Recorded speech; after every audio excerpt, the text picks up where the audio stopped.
남편의 실직, 성인용품 방판, 성인란제리 판매라니 매춘 없소라고 신고, 바람피는 중. 일회 성인용품, 부족한 살림에 보탬이 되고자 인형 눈붙이기도 마다 않고 열심히 살아가는 주부 한정수. 다들 그런다. 예쁜 미모로 편히 살기보단 결혼 잘못해서 힘들게 산다고. 사람들의 수군거림은 점점 더 증명됐다. 겨우 친구 회사에서 일하고 있던 남편이 친구와 싸우고 실직해버린 것. 싸운 탓에 합의금으로 밀린 월급까지 뺏기는 바람에 생활비는 너무도 부족했다. 그 와중에 겨우 모아놓은 돈으로 월세 내려고 했더니 그새 뺏은 철부지 남편. 그래서 정숙이 취직을 하려고 했더니 아가씨만 뽑는다고 그마저도 쉽지 않았다. 그런 정숙의 눈에 들어온 신문 광고. 성인용품 방문 판매원을 모집하는 광고였다. 주저하던 정숙은 설명을 들으러 갔는데 까리고 보호하기 위한 게 아니라 보여주기 위한 란제리란 설명에 크게 놀란다. 90년대 배경에 아주 개방적인 성인 란제리 판매라니 이전에 보지 못한 드라마 소재로 좀 더 신선하고 재밌는 방향으로 흘러갈 듯 했다. 영드 브리프 엔카운터스의 리메이크작인데 한 대에 맞게 어느 정도 잘 녹여낸 듯 키읔치읔. 주저하던 정숙은 돈을 많이 벌 수 있다는 말에 현혹되어 결국 일을 시작하기로 한다. 초기 자본이 없는 대신 란제리 한 박스를 먼저 받았고 판매하여 대금을 갖다 줘야 월급을 지급받을 수 있는 방식이었다. 판매하지 못하면 추가 물품 지급은 안 되는 걸로. 정숙은 혼자라면 쉽게 시작하지 못했을 테지만 안면이 있는 영복이 있어 도전할 수 있었다. 둘이 또 여럿이 함께할 방판 시스터즈 케미도 더해질 예정. 정숙은 가사 일을 잠깐씩 했던 사모님 집을 빌려 첫 판매를 시작하는데 시골 마을 사람들의 편견을 깨긴 쉽지 않았다. 너무 개방적인 성인 란제리에 반감을 표했으니 성에 대한 욕구는 있겠지만 숨기기 급급한 시대에서 정숙이 그들의 알을 깨고 각자의 욕구를 정면으로 마주하게 하는 것이 드라마의 또 다른 관전 포인트가 되지 않을까 싶다. 설명을 듣고 간 영자가 금이의 집을 매춘 없소라고 신고하면서 정숙은 물건을 다 뺏길 위기를 맞이하기도 하지만 똑순이 주리덕의 위기를 모면한다. 속옷 방문 판매는 문제될 거 없었고 문제의 기계들을 주리가 숨겨줘 무사히 넘겼다. 하지만 그날의 일은 동네에 소문이 다 퍼지고 정숙은 평소 이미지와 다르게 저급하게 평가되고 있었지만 그 과정에서 인맥을 얻었다. 영복, 금이, 주리 차례차례 합류해 제대로 방판 시스터즈 결성 예정 히읗히읗. 동네에 퍼진 정숙의 소문에 매춘도 사업이냐며 싸우고 집을 나간 성수. 정숙은 나중에 성수를 찾으러 갔는데 내시키 잘하는 거 하나 없으면서 정숙의 친구로 추정되는 이화와 바람피는 중이었다. 남편은 정말 개쓰레기였다. 설명의 실제 모델까지. 판매는 성공적이었다. 소원했던 부부관계가 개선. 누구의 짓인지 2회 결심했어. 성수와 미화의 불륜을 목격한 정숙. 눈앞에서 그 짓을 하고 있어놓고 그게 아니라 발뺌 하려는 남편은 정말 개쓰레기였다. 맨정신으로 견딜 수 없던 정숙은 술에 의지하는데 술을 마셔도 괴로운 장면은 잊히질 않았다. 사정을 모르는 도현은 술에 취해 또 술을 사러 가는 정숙을 보고 이상하게 생각했다. 안 그래도 야한 란제리 가방 소중하게 챙기던 걸 들켰었기에 이상한 사람 낙인만 더 박히는 중 키읔키읔. 정숙은 슬픔을 극복하지 못했지만 당장 마주한 생계 위기에 돈을 계속 벌어야 했고 엄마의 고충을 눈치챈 철든 아들 민호가 자신의 저금통을 주는 걸 보며 정숙은 힘을 낸다. 생각보다 시원찮은 방판에 정숙은 판매 아이템 공부를 하지 않은 것이 패착이라 생각해 영복과 아이템 파악에 나섰다. 그래서 다시 자신감이 생겼고 앞서 마을에 논란이 되었기에 판매할 장소를 찾지 못한 정숙은 염치불구하고 다시 한번 금이에게 부탁해 집을 빌렸다. 관심 없는 척하더니 정숙의 부름에 다시 찾아온 몇몇 여자들. 앞서 제대로 준비되지 않아 설명하지 못했던 때와 달리 정숙의 설명은 더 상세해졌다. 설명에 실제 모델까지 더해지니 좀 더 관심을 보이는 여자들. 제일 반발이 심했던 기구까지 조금 더 가볍게 접근할 수 있는 분위기 만들기까지. 첫 방판과 달리 두 번째 판매는 성공적이었다. 그리고 금이도 무료한 삶의 재미를 얻은 듯 사업을 같이 해보고 싶다는 뜻을 내비친다. 판매의 기쁨도 잠시. 정숙은 남편이 바람 상대인 민희를 우연히 만나게 된다. 근데 그날 한 번이었다며 말도 안 되는 핑계로 자신의 불륜을 감춰주길 원하는 뻔뻔함을 내 남편이랑 자고 나서 네 사랑을 깨달았다니 어떻게 축하라도 해줄까. 착한 정숙은 또 그걸 덮어주겠다 한다. 우유 들으려고 한 건 아닌데 화장실에 있다가 정숙의 사정을 엿듣게 된 영복과 주리. 두 사람은 정숙보다 더 크게 분노해줬고 직접적으로 뭐라 하진 못해도 금이까지 가세의 걸레반 물 끼얹기로 복수를 해준다. 금이는 정숙의 방판에 함께하며 보수적이던 남편에게 맞서게 되는데 정숙에게서 산슬립을 입어보던 금이를 마주한 원봉은 사르르 녹았고 그날 밤 소원했던 부부관계가 개선된다. 한편 누구의 짓인지 누군가 정숙의 지벽에 다 낙서 테러를 해놓았다. 그리고 최근 발령받아 내려온 형사 도현은 비밀리에 마을 사람들을 관찰 중이었는데 또 무슨 사건에 얽힌 범인을 찾는 건지요. 성인용품을 판매하는 정숙. 도현이 현장 조사를 나오고 불륜녀 미화의 집에서도 판매. 내가 하지 말랬지. 엄마가 되어보니 사무치게 아프다. 3회 민호는 어디에? 정숙의 집에 테러를 한 누군가. 그 때문에 동네가 또 떠들썩해지고 마을 사람들은 성인용품을 판매하는 정숙이 문제인 듯 시끄럽게 떠들기 시작한다. 그 소란스러움에 정숙의 엄마도 딸이 판매하는 물건을 알고 노발대발했다. 권서방 바람 폈어. 내가 그걸 알게 됐고 그래서 집 나간 거야. 엄마가 집 나간 사위까지 정숙의 탓이냐. 말하자 정숙은 바람핀 사실을 털어놓는데 그럼에도 엄마는 상처받았던 정숙의 마음을 헤아려 주려 하기보단 더럽고 역겨운 물건을 판다고 정숙을 비난하며 가버린다. 테러 사건의 범인을 잡기 위해 도연이 현장 조사를 나오고 분명 정숙이 하는 일에 불만을 품은 마을 사람들 중 하나가 벌인 짓이라 의심했다. 그 와중에 집안의 실질적 가장인 정숙은 계속 방문 판매를 이어갔고 인태의 부탁으로 불륜녀 미화의 집에서도 판매를 하게 된다. 판매를 하는 사이 아들을 봐주기로 했던 인태. 그런데 팥분을 사는 사이 민호가 사라져버리는데 넌 늘 아무것도 모르네. 눈앞에서 무슨 일이 벌어지는지 아무것도 모른다고. 아들이 사라진 것에 이성을 잃은 정숙은 울분을 토하고 그 상황에 미화는 자신의 얘기가 나올까봐 걱정하는 모습을 보이기도 했다. 내가 하지 말랬지. 싫다고 더럽다고. 돈에 눈이 멀어도 유분수지. 민호를 잃어버리고 가장 속상한 건 정숙일 텐데 또 찾아와 대못 박는 엄마였다.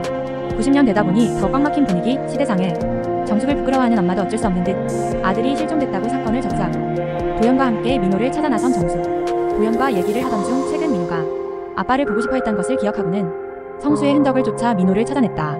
그리고 얼마 지나지 않아 엄마랑도 다시 얘기를 나누게 되는데 가정이 있음에도 첩을 집으로 데리고 왔던 아빠 때문에 상처가 깊었었던 엄마. 엄마는 그때의 얘기를 꺼내며 욕정에 눈이 먼 인간들 때문에 가정이 무너지고 힘들었는데 그 상간녀가 입을 만한 속옷을 정숙이 판매한다고 생각하니 힘들었었다 밝힌다. 내가 널 모르냐. 다 살려고 애쓰느라 그런다는 거 알지. 안쓰럽고 안쓰러운 내 새끼. 엄마 또한 딸에게 모진 말을 쏟아내고 돌아서며 힘들었었고 그럼에도 받아들이기 쉽지 않았다. 사실대로 밝히자 정숙도 엄마를 이해했다. 그리고 정숙은 월급을 받아 산 거라며 넌지시옷 선물을 건넸다. 딸이 정말 더럽고 역겹다고 생각했으면 옷도 집어던져 버렸을 텐데 정숙이 준 선물에 눈시울이 붉어지는 엄마를 보면 진심은 아니었다. 엄마니까 괜찮다 여기고 흘려버린 무수한 세월이 얼마나 외롭고 서러운 시간들이었을지 엄마가 되어보니 사무치게 아프다. 도연은 정숙이 보기보다 강단 있다 생각했다. 낙서 소문 때문 약수터에서 눌러 참은 분노를 터뜨린다. 아예 거리로 나선 정숙. 도연 보면 멜로. 사회 범인 누구예요? 정숙의 집 벽에 테러를 한 범인은 족적 때문에 덜미를 잡힌다. 역시 오래 알고 지낸 마을 사람. 왜 그러신 거예요? 역겨워서. 그딴 저질스러운 물건이나 갖다 팔면서 부끄러움이라고 모르는 것 같아서 느껴보라고 그랬다. 아닌 척하더니 들키자 본색을 드러내는 범인. 범인의 아내는 남편을 대신해 봐달라 사과하는데 정숙은 사과를 해야 용서도 해주는 거라며 기어코 범인에게 억지 사과라도 받아낸다. 평범했던 관계가 한순간에 돌변한 게 씁쓸하긴 하네요.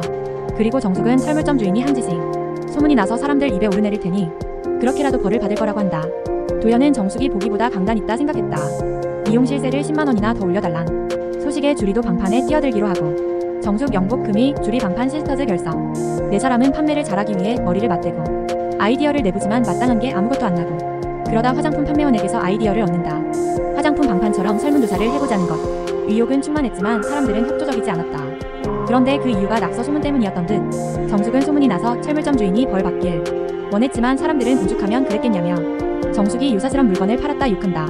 그것도 모자라 한통속이 된 옆형네들은 정숙의 집 사정도 모르면서 성수가 집 나간 것 또한 정숙 때문일 거라며 시시덕거렸다. 그래서 그날 밤 정숙은 침울해 보였지만 다음날 약수터에서 눌러참은 분노를 터뜨린다. 정숙이란 이름처럼 정숙하게 살아오던 이미지와 상반되게 과격한 모습이었다. 장사를 접을 수 없다며 혼자 포효하던 모습을 우연히 목격한 도연은 웃음을 참지 못했다. 진짜 멋진 여자였네. 샷다는 주인이 내리는 거라며 주춤하기보단 아예 거리로 나선 정숙. 정숙은 자신도 먹고 살려고 하는 건데 도대체 무슨 생각을 고쳐먹어야 하는 거냐며 정면으로 맞서고 그래도 일부는 호의적으로 돌아섰다. 잘 될 것 같습니다. 상처받고 무너질 만한 이래도 꿋꿋하게 버티는 사람들이 잘 되기 마련인데 그런 사람인 것 같아서요. 강한 분이니까 본인을 좀 더 믿어보세요.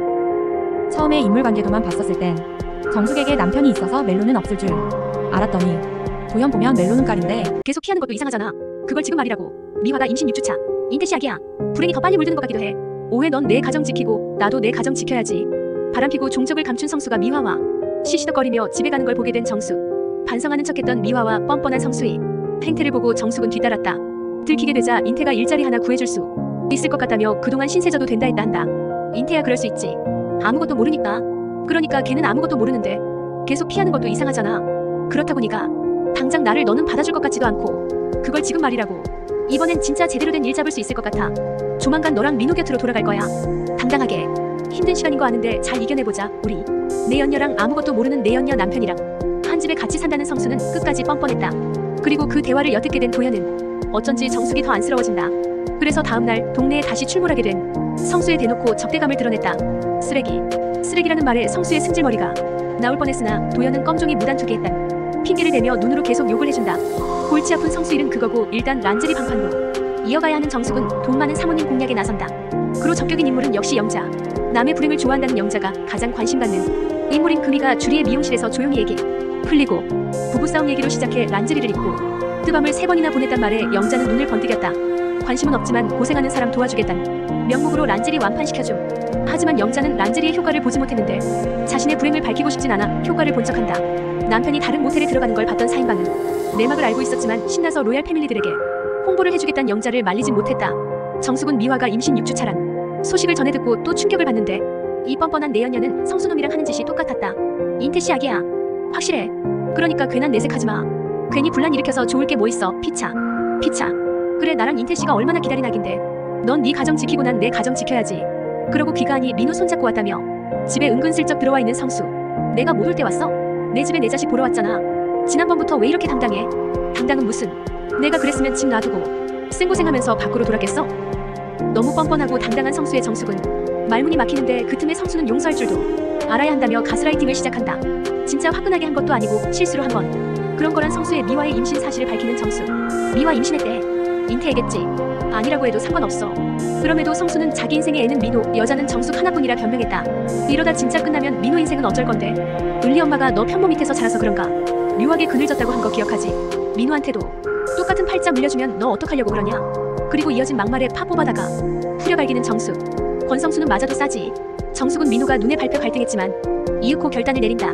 정숙이 도시락을 싸서 같이 피크닉을 가자고 하자 용서한 줄 알고 들떠있던 성수. 하지만 정숙의 선택은 그 반대였다. 행복은 서로 물드는 거라나? 근데 불행이 더 빨리 물드는 것 같기도 해. 당신이랑 미화 본 그날 이후로 나 진심으로 웃어본 적이 없거든. 이제 웃을 일만 만들어가면 되지. 난 이제 당신 미소가 역겹다. 내가 불행하면 민호도 느낄 텐데 그렇게 만들 순 없어. 그러자 성수는 마음 고쳐먹은 줄 알았는데 또 그러냐고. 너나 고쳐먹어라. 당신이 잃은 것들이 뭔지 오래도록 추억하면서 두고두고 아팠으면 좋겠어. 이제 그만 내 인생에서 꺼져주라. 이혼하자 과거 사건을 물어보는데 도연을 마주하게 된다. 요리를 못한다며 만들어주라 했고 어릴 때 미국으로 입양, 방판을 와달라 부탁. 6회 내일 저희 집에 오실래요? 정숙의 단호한 결정에 결국 성수는 합의 이혼서에 도장을 찍었고 둘은 이혼했다. 개인 사정으로 30년 전 마을 연쇄 방화 사건을 조사 중이던 도연은 정숙의 도움을 받아 정숙의 엄마에게 과거 사건을 물어보는데 딱히 정보는 얻지 못하고 민호를 봐주게 된다.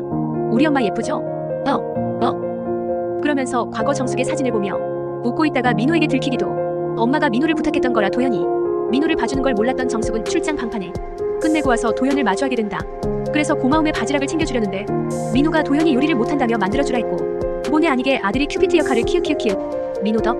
왜 저녁까지 같이 먹은 둘은 친구보다 편한 남이라며 이런저런 얘기를 하는데 금제에서 누굴 찾느냐는 정숙의 질문에 도연은 자신의 비밀을 서스럼없이 털어놨다. 저 어릴 때 미국으로 입양됐습니다. 자신은 입양아인데 어머니를 찾을 유일한 단서가 금제라 금제로 온 것이라고. 과거 연쇄 방화 사건에서 갓난아기들이 유괴됐단 것도 알게 됐으니 아마 피해자가 아닐까.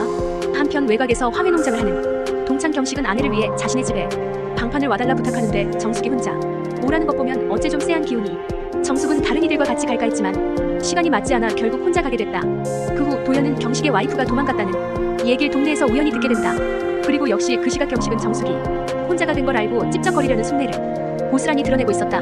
정숙이 잔뜩 겁에 질려있던 그때 흑기사처럼 나타나 구해주는 도연. 다음 주엔 방판 시스터즈와 함께 복수가자. 정숙은 불안불안했고 경식은 현장에서 잡혔지만 발뺌. 그들은 정숙의 편을 그이 따치라고 이 변태 새끼야. 슬금슬금 로맨스 시동. 7일 정숙은 피해자. 경식 응징하고 도연 도우러 나선다. 아내를 위한다며 방판을 요청해놓고 정림이는 보이지도 않고 학창시절 정숙을 좋아했었다며 이상한 얘기를 하는 경식. 정숙은 불안불안했고 자신에게 손대려 한 게 확실시되자 급히 그곳을 빠져나가려 했다. 하지만 경식의 집은 외딴 곳이었고 도망쳐도 쫓아오면 다시 붙잡힐 위기에 놓이는데 끌려가 겁탈을 당할지도 모른다며 겁에 질려있던 순간 도연이 나타나 구해준다. 동네 아줌마들이 하는 수다를 우연히 듣고 혹시나 위험할까 왔는데 예상이 맞았던 것. 경식은 현장에서 잡혔지만 발뺌하고 도연은 피해자인 정숙과 대면해봤자 정숙에게 좋을 게 없어 서면으로 수사하고자 한다. 심리적 안정이 필요하다 생각했던 도연의 예상대로 정숙은 방판이 이용당해서 일을 하는데도 조금씩 주저하고 있었고 도연이 피해자 조사를 하려 하자 무엇보다 마을에 자신의 얘기가 알려지지 않게 해달라 한다. 정숙의 바램과 달리 결국 마을에 소문이 퍼진다. 경식의 엄마가 억울하다며 마을 사람들에게 탄원서를 써달라 부탁하고 다녔고 가만히 있던 피해자 정숙이 억울하게 된 상황. 그럼에도 정숙은 논란의 중심에 서기 싫어 아무것도 안 하고 주저하고 있었는데 도연도 그렇고 민호도 영복도 잘못한 게 없는데 왜 피하냐며 정숙에게 용기를 줬다. 그래서 방판 시스터즈와 함께 진술하러 경찰서로 향하는데 아줌마들이 경식에게 유리한 진술을 했을 거란 예상과 달리 그들은 정숙의 편을 들어주고 있었다. 파는 물건이 좀 그렇다는 거지. 정숙을 싫어하는 건 아니라는 것. 그 와중에 경식은 끝까지 뻔뻔한 채로 웃어 보이고 정숙은 발끈하여 닥치라며 주먹으로 냅다 머리통을 내리쳤다. 그이 닥치라고 이 변태 새끼야. 정숙은 도연이 찾는 엄마인지 도연을 발견한 사람인지 찾는 걸 도와주겠다 하고 도연은 괜찮다 했지만 여러 사람의 도움을 받은 정숙이 도움이 안 된다면 내치라며 진심으로 나서자 도연도 알겠다며 받아들인다. 그날 밤 잠든 도연은 얼굴 없는 엄마와 마주하는 악몽을 꾸며 놀라 깨는데 도연의 집에 수첩을 두고 가 찾으러 왔던 정숙을 본 도연은 놀란 마음에 그녀를 끌어안았다. 슬금슬금 로맨스 시동 거는 중 도연의 친모를 찾을 수 있게 정숙이 큰 도움이 되진 못했지만 정숙은 매출 1위 달성. 자신에게서 그 이유를 찾았다. 감정을 확인해봐야겠다며 끌어안기까지. 8회 정숙을 향한 혼란한 감정 확인에 나선 도연. 정숙이 남의 집에 들어간 게 이상하다 했더니 도연이 정숙을 끌어안은 건 꿈속의 꿈이었다. 은연중에 정숙을 많이 의지하고 있었던 듯 도연의 친모를 찾을 수 있게 돕겠다던 정숙이 큰 도움이 되진 못했지만 도연은 정숙의 존재만으로도 위안을 얻는다. 그 와중에 정숙은 매출 1위 달성으로 금제 지역 지부장이 되고 고정 월급을 받게 된다. 그 기쁜 소식을 도연에게도 전하려다 도연이 갑자기 자신을 피하는 걸 알게 되는데 정숙은 자신이 도와주겠다 해놓고 아무런 도움이 되지 못해서 그렇다며 자신에게서 그 이유를 찾았다. 사실 도연이 정숙을 피하는 건 마주할 때면 찾아오는 혼란스러운 감정 때문이었음. 정숙은 자신이 미안하다며 정말 피하는 게 맞는지 확인하고자 전화도 거는데 어떻게 답해야 하나 고심하던 도연이 실수로 전화를 끊어버리는 바람에 오해가 깊어진다. 결국 술을 마시고 찾아온 정숙. 정숙은 자기가 미안하다며 미련 넘치는 모습으로 도연에게서 돌아서는데 한정숙 씨. 또 그런 모습의 정숙을 도연은 그냥 못 보낸다. 그리고 같이 있으면 혼란스러워서 그랬다며 정숙을 피한 이유를 솔직히 밝혔다. 그 감정을 확인해봐야겠다며 끌어안기까지 정숙을 끌어안은 도연. 도연은 다시 정숙을 찾는데 같이 있을 때 즐거우면 좋아. 비의 포대자루를 같이 쓰고 뛰면서 영복은 유구무원. 좀 혼란스럽고 그래서 피하려고 했던 건데 구에 고백한 도연의 자신의 마음 확인에 나선 정숙. 첫 데이트 성사. 대체 뭐가 혼란스러운 건데요? 저도 잘 모르겠습니다. 그래서 확인해보려고요. 혼란스러운 감정을 확인하고자 정숙을 끌어안은 도연. 그리고 그 감정에 대해 말하려는데 취객의 난입으로 말을 전하지 못했다. 그날 밤 다른 곳에선 영복의 만류에도 종선이 예전에 어울리던 질 나쁜 놈과 금은방을 털고 실수로 원봉을 치고 도망친다. 원봉을 치고 간 뺑소니범을 잡아야 하기에 바쁜 와중에도 도연은 다시 정숙을 찾는데 좋아합니다. 많이 의식한 건 최근이지만 갑작스럽게 생긴 마음은 아닙니다. 생각 안 할래요. 결론이 어느 쪽이라 한들 만날 생각 없으니까 죄송합니다. 뒤늦게 인지한 자신의 마음을 고백했지만 혼자만 생각할 수 없는 정숙은 아들 민호와 일하는데 더 신경을 써야 한다며 거절했다. 방판 시스터즈의 의리로 원봉이 사고를 당한 후 다들 제 일처럼 나서서 챙겼지만 자신이 뺑소니범이란 종선의 고백에 영복은 자수를 말리며 가시방석에 앉게 된다. 이미 앞서 오빠라지를 한 적이 있기에 더 이상 애를 데리고 면회를 가기 싫다는 것. 한편 정숙은 외면하려 하다가 자신 또한 도연을 향한 마음을 확인해보기로 한다. 갑작스런 데이트 신청에 신난 도연. 같이 있을 때 즐거우면 좋아하는 거란 주리의 말을 확인코자 한 것이었는데 정숙은 즐거운 걸 인정하게 된다. 그리고 갑작스레 내리는 비의 포대자루를 같이 쓰고 뛰면서도 즐거운 건 여전. 이제 삐삐번호를 주고받으며 둘은 연락하는 사이로 발전한다. 한편 모른 척하고 싶었지만 마음이 불편한 걸 견딜 수 없었던 영복은 결국 진실을 밝히는데 남편 말을 듣는 건데 나랑 다른 사람들이라고 평소 살던 대로 살라고 했는데 후회해. 좋은 사람들이라고 믿었던 거 아니 당신들. 알게 된 그 자체가 후회된다고. 다신 보지 말자. 진실을 알게 된 금이는 절규를 선언한다. 죄 지은 입장이라 영복은 유구무원이고 갑자기 싸잡아서 절규당한 정숙은 절대 선처는 할 수 없다. 또 자신의 고민거리를 다 말하는 정숙. 이번엔 정숙이 도연을 구하러 온다. 도연을 감금한 것 및 과실치상으로 실형. 금이의 것인지 금이가 제3자의 것을. 10회 밝혀진 납치 사건의 진범 우금이가 김도연의 엄마. 영복의 고백으로 운전자였던 두식도 잡히고 조수석에 타고 있던 동선도 붙잡혀온다. 금이는 상황을 이해해보려 해도 피 흘리는 사람을 두고 간 건 용납이 안 된다며 절대 선처는 할 수 없다 못을 박았다. 그래도 119에 신고를 해준 신고자에겐 고맙다 하고 싶어 찾으면 알려달라 하는데 신고자가 종선이란 말에 조금 혼란스러워했다. 중간에 낀 정숙은 이대로 연이 끊어질 거냐며 영복에게 같이 금이를 찾아가보자 한다. 하지만 영복은 죄스러운 마음에 염치가 없어서 선뜻 나서질 못하는데 어차피 흉질 거라고 보고만 있지 말고 조금이라도 아물 수 있다면 뭐든 해야 된다 생각해요. 구차하든 구질구질하든 피하지 말고요. 정숙의 말에 용기를 얻은 영복은 금이를 찾아가 금이의 마음이 조금이라도 편해졌으면 좋겠다며 다시 미안함을 전했다. 금이는 마지막까지 종선이 구급차를 불러줬다. 말은 안 하냐며 마지막 양심은 있다 돌아섰다.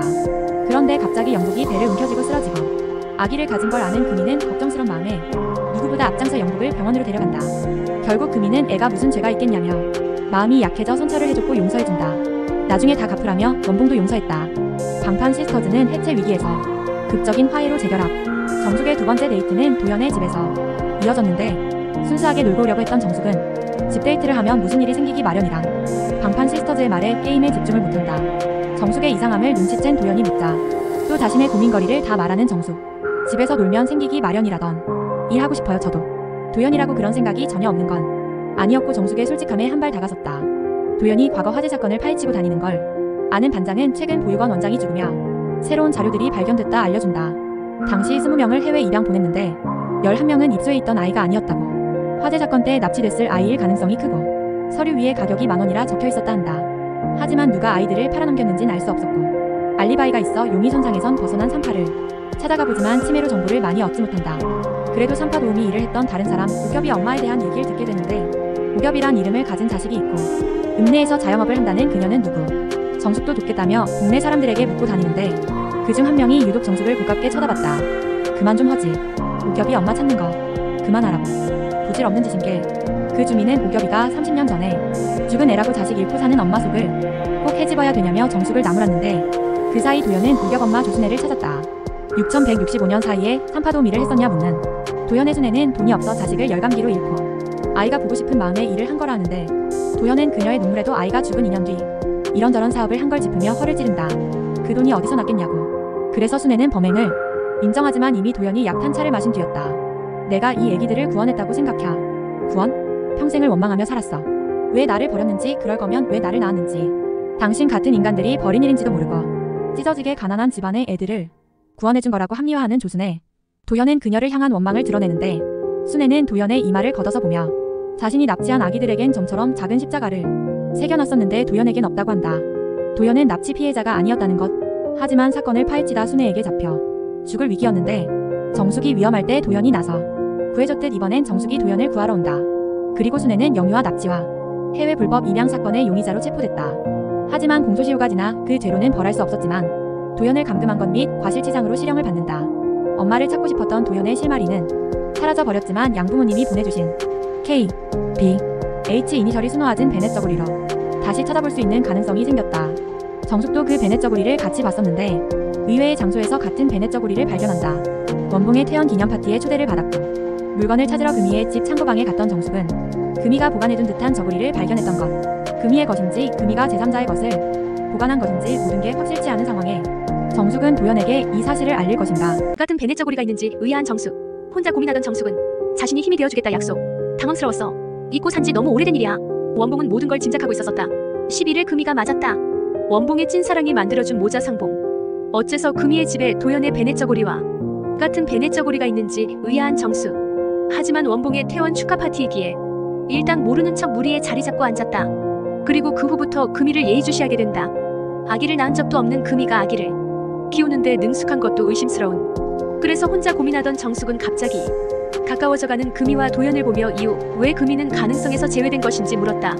도연은 금이가 금지에 머무른 시기가 맞지 않다 하고 3년간 불임 치료를 받은 병원 기록도 있어 의심선상에서 뺐다 한다. 근데 참 좋을 것 같네요.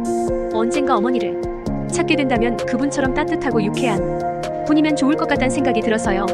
그러면서 도연이 금이 같은 사람이 엄마면 좋을 것 같다 하자 정숙은 고민하다 입을 뗐다. 그래서 도연은 얼마 전 금이에게 선물 받은 수노인 손수건의 토끼와 베넷 저고리 토끼를 비교해보는데 어째 비슷하다. 혼자 아무리 생각을 정리해봐도 답이 나올 리 없고 결국 도연은 베넷 저고리를 챙겨 금이를 찾는다. 이게 왜? 몰라요 난. 금이는 분명 베넷 저고리를 알아봤지만 도연이 누굴 찾는진 몰라도 자신은 아무것도 모른다며 급히 자리를 피했다. 이후 금이는 우연히 도연과 마주쳐도 모르는 척 지나치려 했는데 도연은 하나만 묻고 싶다며 지나치는 금이를 다시 붙잡았다. 저를 왜 버리신 겁니까? 흔한 얘기예요. 철없이 연애하다 실수로 임신했어요. 남들 눈도 무서웠고 책임지기 싫었어요. 그게 다예요. 그러니까 미련 같은 거 갖지 말고 앞만 보고 살아요. 나도 여태 그랬듯 조용히 살고 싶으니까. 예, 무슨 말씀이신지 잘 알겠습니다. 금이의 요구에 알겠다고 답했지만 도연은 그 어느 때보다 씁쓸해 보였다. 엄마 찾기가 이렇게 허무하게 그리고 외면의 상처로 끝날 줄이야. 매몰차게 대해놓고 금이라고 속 편한 건 아니었다. 그래서 같은 처지였음에도 다른 선택을 한 주리에게 아이를 키운 걸 후회하지 않냐 묻는데 웃는 일이 더 많았기에 후회하지 않는단 주리. 답에 금이의 머릿속은 더욱더 복잡해졌다. 도연이 전화를 받지 않자 찾아간 정숙은 혼자 알아놓은 도연을 마주하는데 애써 괜찮은 척했지만 괜찮지 않았던 것. 그래서 정숙은 자신이 힘이 되어주겠다 약속한다.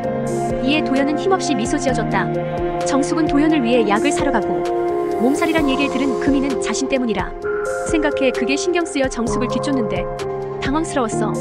잊고 산지 너무 오래된 일이야. 금이는 잘 지냈는지 묻고 싶었지만 이제 와서 꺼내봤자 무슨 소용이냐며 자신이 어떻게 해야 할지 모르겠다 한다. 가까이에서 도연을 봐온 정숙은 그가 납치 사건이 피해자라 생각해 엄마가 버리지 않았을 거란 희망을 가지고 찾기도 했었다 전하는데 그럼에도 금이는 현재 남편이 아무것도 모르다며 밝혀지는 걸 두려워했다. 근데 원봉이 그걸 다 들어버림. 하지만 원봉은 모든 걸 짐작하고 있었었다.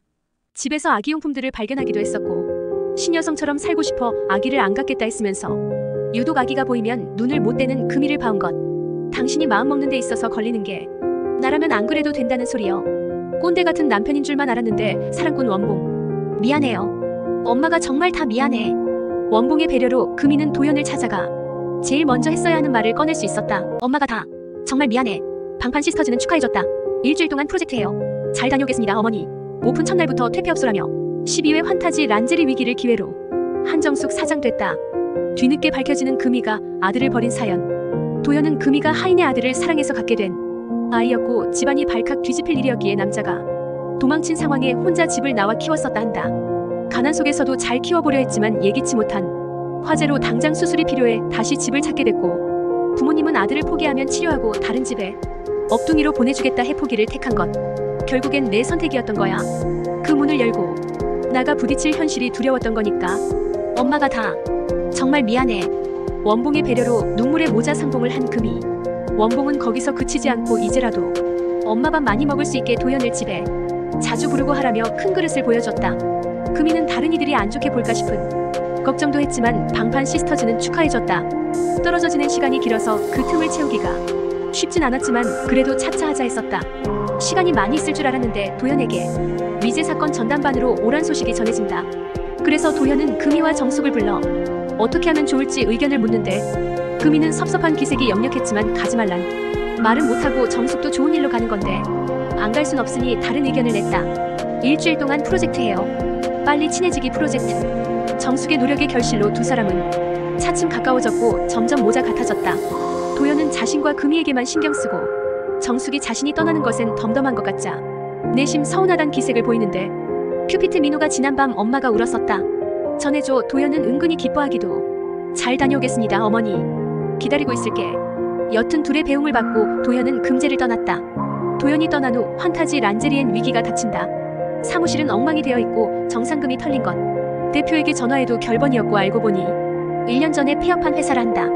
대표와 이사의 작당 모의에 휘말린 것. 정숙은 누구보다 진심이었기에 좌절감이 더 컸고 당장 팔 물건이 없어 사업을 더 이어나갈 수도 없는 상황이었다. 그래서 혼자 드러누워있는데 다른 누군가 주저앉으면 정숙이 나서 일으켜 세워줬듯이 이번엔 방판 시스터즈가 나선다. 정돈이라도 해야 방법이 생기지 않겠냐며 다시 모여 으쌰으쌰해보자며 용기를 줬다. 그러다 대표가 인천 쪽에 출몰했다는 소식이 전해지고 정숙은 내막을 알기 위해 직접 찾아 나선다.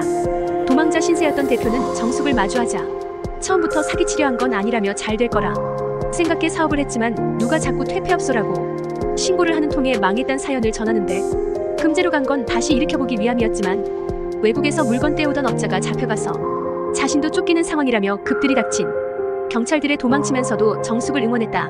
이 길이 틀렸다고 생각하지 않는다면 포기하지 말고 다른 방법을 찾아봐.